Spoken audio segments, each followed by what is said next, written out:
김대중 전 대통령 같은 경우에는요, 자신의 영문 이니셜과 비슷한 가요계 악동그룹 이 DJ DOC의 유행가 DOC와 춤을을 개사한 DJ와 춤을 이렇게 개사를 해서 큰 인기를 얻었습니다. 네, 이 선거 로고송 같은 경우에는 개사가 또 중요하거든요. 그렇죠. 어떻게 개사를 했을지도 좀 궁금한데요. DJ DOC의 DOC와 함께 춤을 일명 이 관광버스 춤으로 선풍적인 인기를 누린 메가 히트곡이죠. 당시에 고 김대중 대통령이 어떻게 개사했을지 직접 영상을 통해 확인해 보시죠.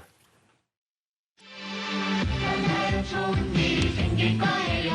DJ 남들대로 좋은 세상 열릴 거예요. DJ는 할 수 있죠. 밝은 미래 희망찬 내일 행복한 가정, 안정된 사회, 강력한 국가 김대중과 함께라면 든든해요. 그럼 모든 문제 해결할 수 있어요. 물론 기분 좋은 우리 세상을 DJ로 만들어봐요. DJ 김대중과 함께라면 든든해요. 그럼 경제 통일 책임질 수 있어요. 좋지. 준비되어 있는 우리 대통령 DJ로 만들어봐요. 이번에 DJ 잠깐 나오는 등장인물들도 만만치가 않아요. 근데 당선이 된 이후에 첫 번째로 청와대 개방 행사를 했는데 그때 DJ DOC가 나와서 어린이날 그 낙도 어린이들 다 청와대로 불러서 했던 행사에 DJ DOC가 그때 청와대 최초일 거예요. 아마 머리 막 염색한 사람들이 무대에 올라가서 거기서 막 춤췄던 기억이 나요. 근데 이게 그냥 저 선거송으로 그치는 게 아니고 이걸 CF도 찍었다면서요? 네, 지금 보셨던 이 CF를 찍었는데 이제 그러면은 방송사의 어떤 광고 시간을 사서 요거를 이제 CF를 트는 거잖아요. 근데 이게 너무 CF가 인기를 끄면서 뭐 당시 초등학생부터 노인들까지 그냥 길거리에서 김대중과 함께라면 든든해요. 요걸 막 흥얼흥얼 했다는 거죠. 그런데 그때 당시 새정치 국민회의 관계자가 얘기한 건데 이 당사로 계속 하루에 수십 통씩 전화가 오는데 이 부모들이 전화를 한다는 거. 아니 우리 애가 그 CF 광고 자꾸 보고 싶다는데 좀 더 많이 좀 나오게 좀 해봐요. 이런 전화가 왔을 만큼 대단히 인기를 끈 선거 로고송이었습니다. 아, 이런 경우를 두고 잘 고른 선거송 하다가 열 정책 부럽지 않다라고 하는 것 같아요. 네, 효자송이다라고 해야 될 것 같은데 이 영상에는 나오지 않지만요. DOC와 춤을 중에서 그깟 나이 무슨 상관이에요. 이 부분 있잖아요. 네. 근데 이 부분이 굉장히 주요했습니다. 이미 7순이 넘은 나이의 후보로 등록을 했었던 김대중 전 대통령이기 때문에 좀 나이가 많다라는 이미지가 있었는데 사실 이 가사와 이 노래 덕분에 좀 활기차고 생기 있는 이미지로 많이 변모를 할 수가 있었다라는 평가가 있고요. 그리고 이 CF에서도 눈썰미 좋은 시청자분들은 보셨을 거예요. 굉장히 컬러풀한 이 넥타이를 매서 또 마찬가지로 이 젊은이들과 소통하고 또 밝고 생기 있는 이 이미지를 좀 주력 이미지로 밀고 나갔었다라고 합니다. 홍보 효과가 정말 대단했는데 이 노래 이하늘 씨가 만든 거죠? 네, 그러면 돈 맞습니다. 많이 벌었겠네요.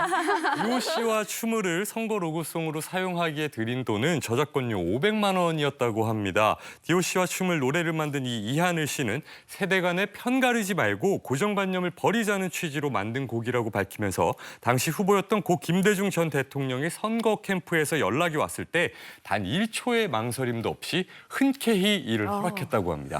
이때 이제 선거 로고송의 파괴력을 뭔가 몸으로 느꼈을 것 같아요. 네, 맞아요. 그 전까지는 왜 우리 선거 후보들이 테이프에다 육성으로 내가 하고 싶은 말 녹음해가지고 이렇게 트럭이 다니면서 동네 다니면서 얘기를 했거든요. 그러니까 로고송에 대한 필요성이 그렇게 없었다고 그래요. 아니면 구호, 못 살겠다, 갈아보자 이런 구호 위주였는데 요 선거를 거치면서 국민의 정부가 탄생하는데 정말 1등 공신이구나 하면서 이 선거 로고송이 어떤 선거 홍보 패러다임을 완전히 바꾸는 선거 로고송이 중요해지는 계기를 만들었다고 해도 과언이 아닙니다. 네, 뭐 26년 전에 500만 원으로 만든 선거 로고송입니다. 세월이 좀 흐르면서 선거 로고송의 비용도 굉장히 많이 올랐을 것 같은데요. 이 부분에 대해서는 그럴 수도 있고 아닐 수도 있다라고 얘기를 해야 될 것 같아요. 일단 저작권 이 부분에 그러니까 선거 로고송으로 사용하는 이 단계가 총 3단계로 나눠져 있는데 있는데요.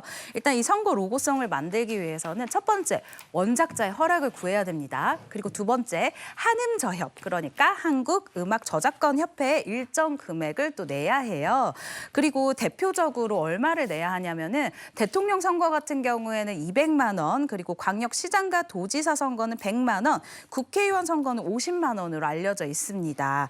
여기에 세 번째 단계입니다. 이 사용자가 이 저작권자, 그러니까 저작권자에게 이제 금액을 내야 하는데 이 금액은 정해지진 않았어요. 뭐 500만 원이다, 1000만 원이다, 100만 원이다 정해지진 않았고 이 사용자와 저작권자가 합의를 해서 금액을 정하고 사용을 하면 됩니다. 근데 여기서 원작자, 그러니까 원곡자의 허락 없이 임의로 이 곡을 마음대로 개사를 하면은 이거는 저작권법 위반으로 또 굉장히 큰 문제가 될 수 있다는 점 알아두셔야 될 것 같습니다. 그렇군요.